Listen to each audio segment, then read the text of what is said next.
I can still remember in those several years, I think right after I came to the States, a friend just gave me 2 bookmarks. And on one of the bookmarks it says, "I will never forsake you." I will never forsake you, exactly what you said, Paul. And that just hit my heart. I knew God.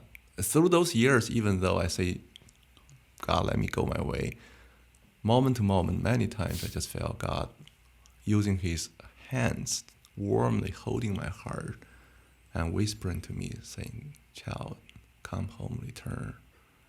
I felt that. I just said, no, I don't. I won't. I'm hurt enough. Yeah, so those years, that's what happened in my heart. Was there a change at some point?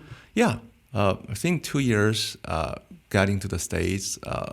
You remember, I still go to church. You're still attending. And that's and crying during worship. Yeah, it's an issue with the Lord. And I went to a summer retreat. It's a 1 week. I still remember that's 1994 summer, and it was led by James Hudson Taylor, a longtime family friend, and another is 𝙏𝙗𝙚 Reverend Joe of AFC, Ambassador for Christ. They led a summer retreat for college students or postgraduate students from China.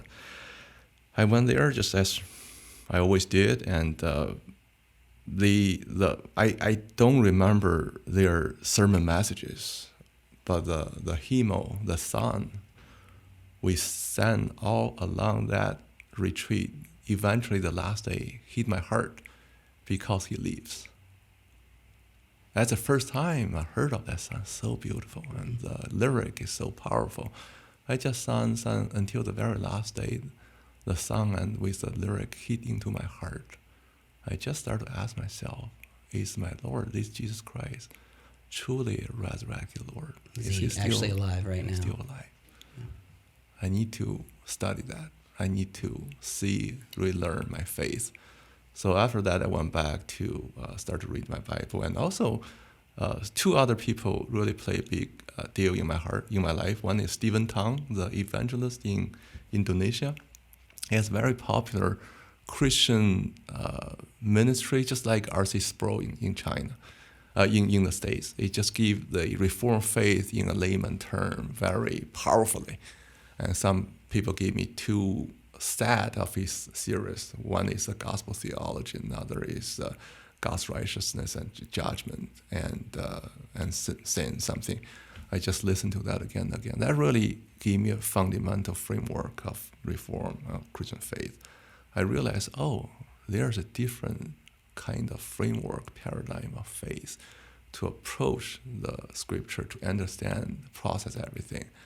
That opened my way of Reformed faith. And then Samuel Lin, a graduate from Westminster, entered my life later that year, just sent me 2 piles of book. One is practical, another is theological.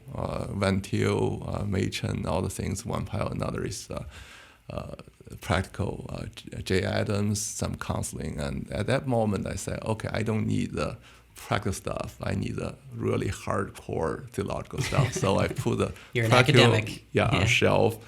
Because one of the reasons my faith broke and failed was I cannot interpret, I cannot process mentally, intellectually the things. So that's the point I started to read history, philosophy, not only Christian theology, history, philosophy, and sociology, theology, apologetics, start to read extensively. And that's the return of my faith, the first stage. I can intelligently or interpret my faith, understand my faith. I felt so powerful. I felt so kind of firm. I started to stand at a firm ground. And God's sovereignty, I saw this in Paul's book. Do you believe his sovereignty is one of the cornerstones in my life?